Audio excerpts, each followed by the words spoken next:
سيدنا مولانا محمد وعلى آله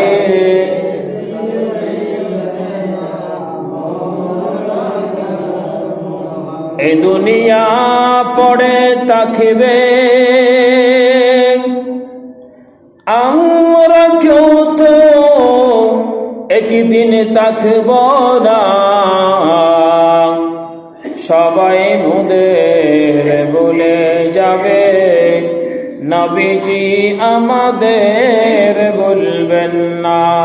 আল্লাহুম্মা সাল্লি আলা সাইয়্যিদিনা মাওলানা মুহাম্মদ ওয়া আলা আলি সাইয়্যিদিনা মাওলানা মুহাম্মদ বালাগাল উলা বিকামালিহি কাশাফাত দুজা বিজামালিহি হাসনাত জামিউ খিসালিহি সাল্লু আলাইহি ওয়া আলিহি।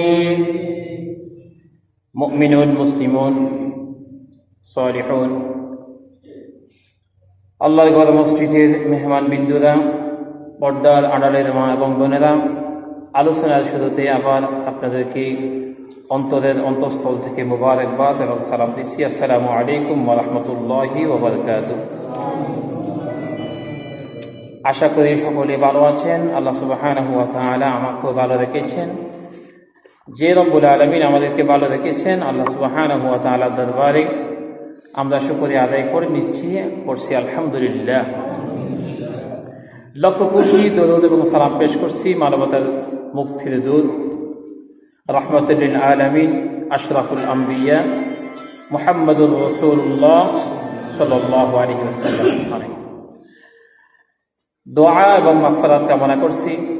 বদর থেকে শুরু করে এই সময় পর্যন্ত যারা আল্লাহর দ্বীনের জন্য, ইসলামের জন্য শহীদ হয়েছে, আল্লাহ পাক তাদের মাফ করে দিয়ে, ক্ষমা করে দিয়ে জান্নাতের উচ্চ আলা মাকাম দান করেন, সকলে পড়ছি আমিন।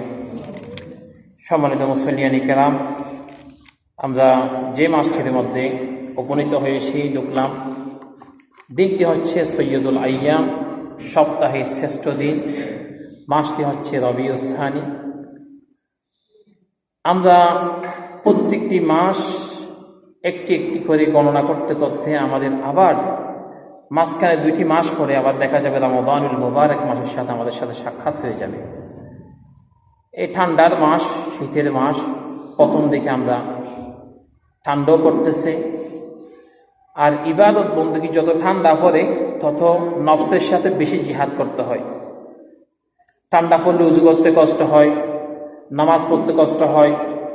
উজু করা এমনিতে গরমের সময় পানি প্রয়োজন হয়, কিন্তু ঠান্ডার সময় পানি ধরতে চায় না।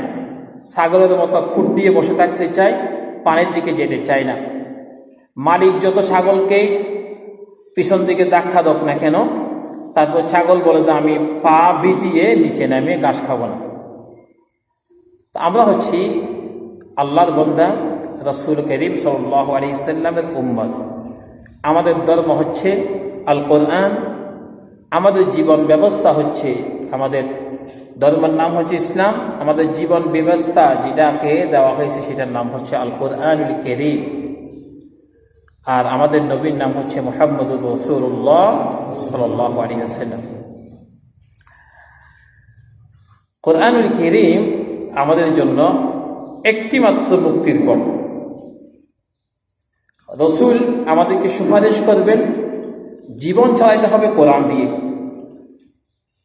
জীবন যদি কোরআন থেকে, যদি পৃথিবীতে অসংখ্য অসংখ্য গ্রন্থ আছে, কিন্তু আমাকে দুনিয়ার মধ্যে চলতে হলে আমাকে কোরআন দিয়ে চলতে হবে, কোরআন দিয়ে মরতে হবে। কারণ আল্লাহ সুবহানাহু ওয়া তাআলা কোরআন দিয়েছেন, মানুষের জীবন ব্যবস্থা প্রত্যেকটি জিনিস দিয়েছেন।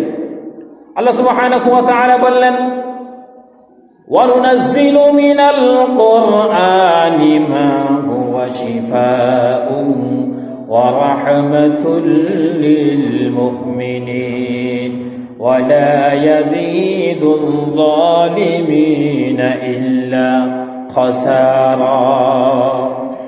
এ খাসিরিন হচ্ছে ক্ষতি হচ্ছে ওই ব্যক্তির জন্য যিনি কোরআন মানে না, তার জন্য ক্ষতি। এ কথা কি আমার নাকি আল্লাহ? আল্লাহ বলছেন কোরআন যিনি মানে তার জন্য কোরআন হচ্ছে শেফা। ওয়া নুনাজ্জিলু, আমি নাযিল করেছি, মিনাল কোরআন, আমি কোরআনকে নাযিল করলাম, কোরআনকে দুনিয়ার জমিনে দিলাম। নাযিলু মিনাল কোরআনি মা হুয়া শিফা, ও দুনিয়ার মানুষ অসুস্থ হলে ডাক্তারের কাছে যাও, দুনিয়ার মহা বড় বড় ডাক্তারের কাছে যাও। আমেরিকার জগৎ বিখ্যাত যত বড় ডাক্তার আছে সমস্ত ডাক্তারগুলো একদিন মসজিদের কাঠিয়া গিয়ে তাকে বন্দি করে প্যাকেট করে কবরের দিকে নিয়ে যাবে, তার ধর্ম অনুযায়ী তাকে মতফুন করা হবে, কবরের মধ্যে শহীদ হবে। কিন্তু আমি আল্লাহ যেই ওষুধ দিলাম, আমি আল্লাহর ওষুধ যদি পৃথিবীর জমিনের মধ্যে মানুষ নিতে পারে, এহকালও মানুষের জন্য শান্তি, পরকালও মানুষের জন্য মুক্তি। সুবহানাল্লাহ, সুবহানাল্লাহ। তাহলে আমাদের মুক্তি হচ্ছে কি?